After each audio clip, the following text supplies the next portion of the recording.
Hello, I thought I'd come on today to show you how to make these sweet little coffee filter flowers. I've seen lots of tutorials on both Pinterest and on YouTube showing you how to make larger ones, but I mainly make cards and boxes and things like that, so I thought I'd scale them right down and make them to fit on the projects that I make all of the time. So I'll get right on and I'll show you them first, and then I'll explain how to do them. This one just has, I put a pearl on a wire and just threaded it through a hole in the centre of them and gathered them all together. This one has little stamens in the centre. These ones have little pearls as well. But they're really sweet and they're so light and quite robust, they can take a good scrunching up. So you could post them quite easily. There's a cute little pink one. Now there are several ways you can colour them. You can use watercolour pencils or pens or food dye, just about anything. What you're going to need is some coffee filters. Now these are the big basket style ones and they are really cheap. I got mine on Amazon because I wanted them in a hurry, but you can get them on eBay or all sorts of places. Now you can take several at a time. You can either cut them by hand or you can run them through your die cutting machine with your favourite flower dies, which is what I did. But to cut them by hand, what you'll do is you'll fold them in half and then in half again, in half again, and in half again. And then you can cut like a petal shape. Cut it down as to the size that you sort of like want your flower to be, so you could have it as large or small as you liked. And then you open it up and you'll do it the way I'll show you in a second. I just opened it up, or put them in half, and then I placed my dies onto them, run them through my die cutting machine as we would normally do, and then you have the job of peeling all the layers apart. Now I've used, these are the Sue Wilson Camellia dies that gave me all of these ones. I used those daisy dies to create this cute little, I'll zoom in a bit, this cute little one here, and I put Flower Soft in the centre of that one.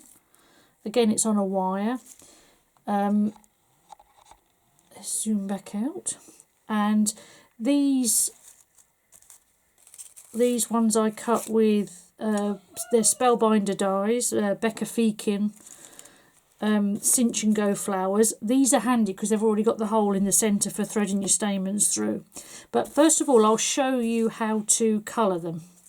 So if we get, these are the Becca Feekin Cinch and Go flowers once again, but this time I just used a pair of decal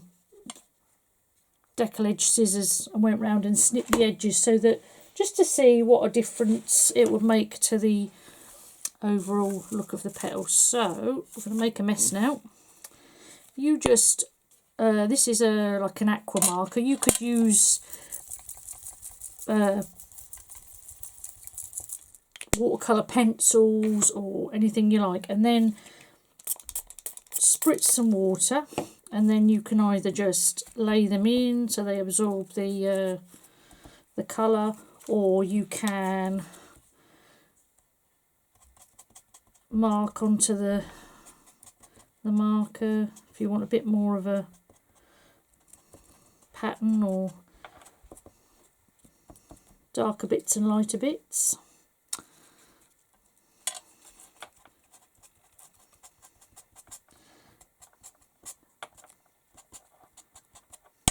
It doesn't really matter how rough you do it because it doesn't really show. You just need to make sure you've got plenty of colour on you. And they always dry up quite a bit lighter than what you imagine they're going to be. So keep putting plenty of water. I use a paintbrush just to get the colour going, and then I find if you have a bit of kitchen roll handy, you can just drop them onto there and they'll start to take off some of the excess water. That one.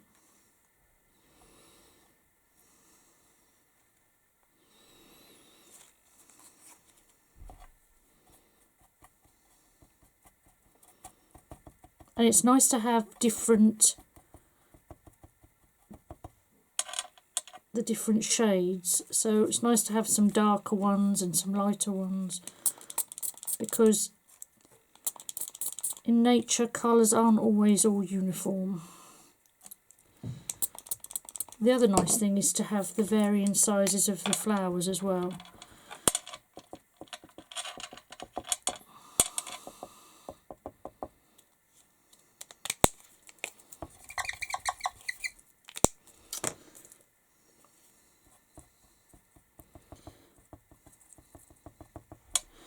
Right, you get the idea of that.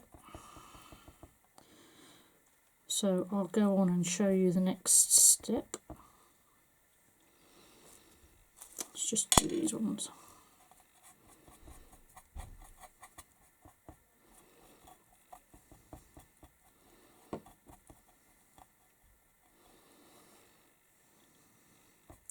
It's nice to be thinking of spring projects rather than the oops, shaking you about there. So now all I do is, because I'm too impatient, I don't think they'd take very long to dry if you just left them, but if you just give them a quick blast with your heat gun. You have to be quite careful though, because they dry really quickly and they also burn. They sort of shrivel up. I don't mind them shriveling a little bit because it gives them a bit more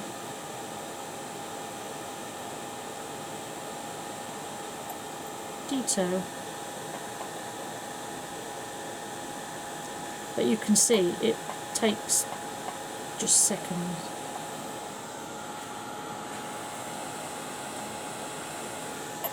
Oops. I do like to fly away as well.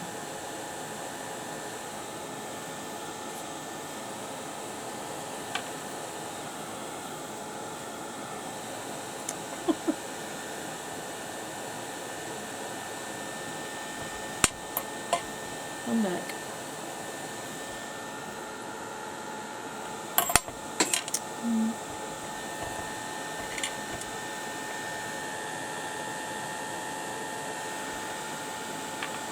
Australia. Starts to get quicker because the glass mat is heated up as well.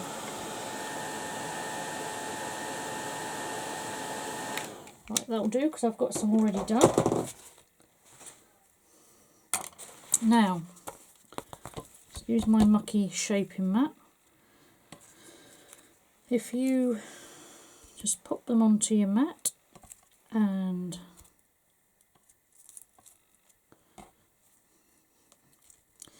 all you want to do is just tap around the outer petals, the outer edges, just to get it to crinkle up, because the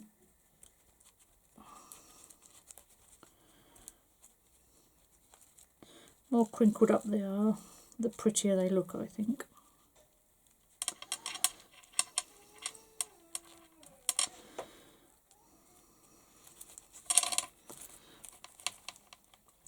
I'll zoom in a bit so you can see.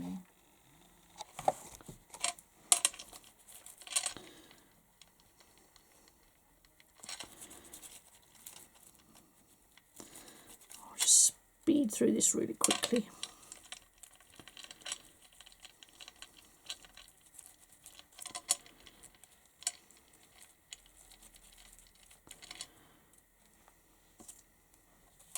I think you can actually make butterflies in a similar way with these as well, which I might have a look at and then do another tutorial.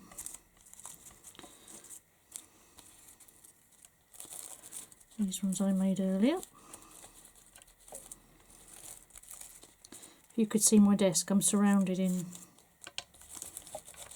already die cut petals, ready to have a mass flower making session. Because you can never have enough flowers. Right. I think we've got enough now to show you putting one flower together.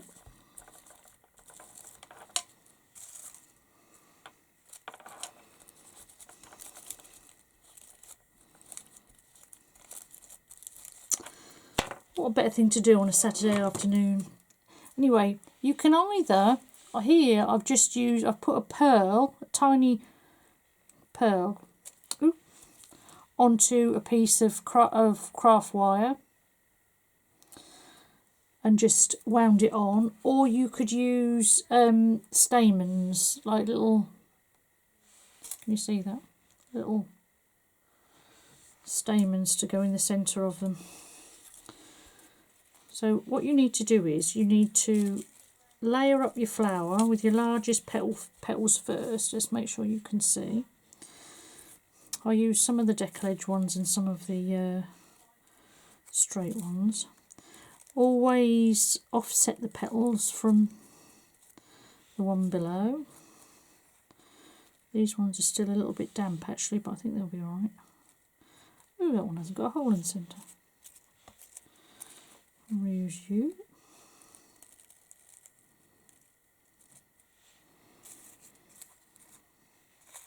There is no set amount of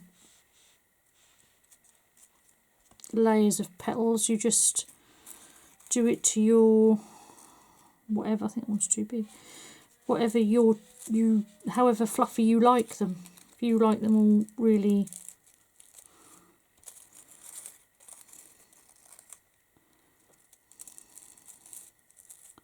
dense, then you just put more in.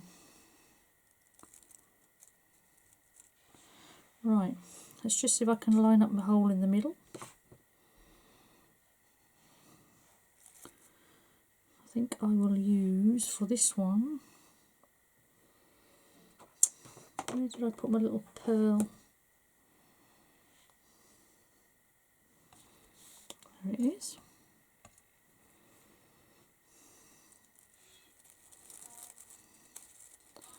Alright, if we just pop them all onto there.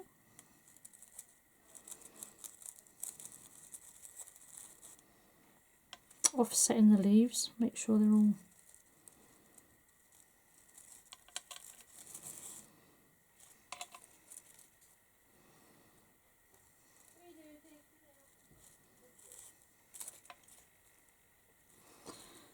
there we go.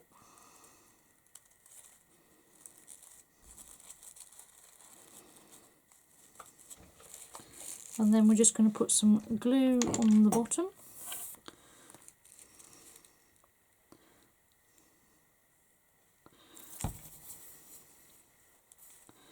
And while you've got it held there while you're waiting for it to dry, if you take each petal one by one and sort of like scrunch it up.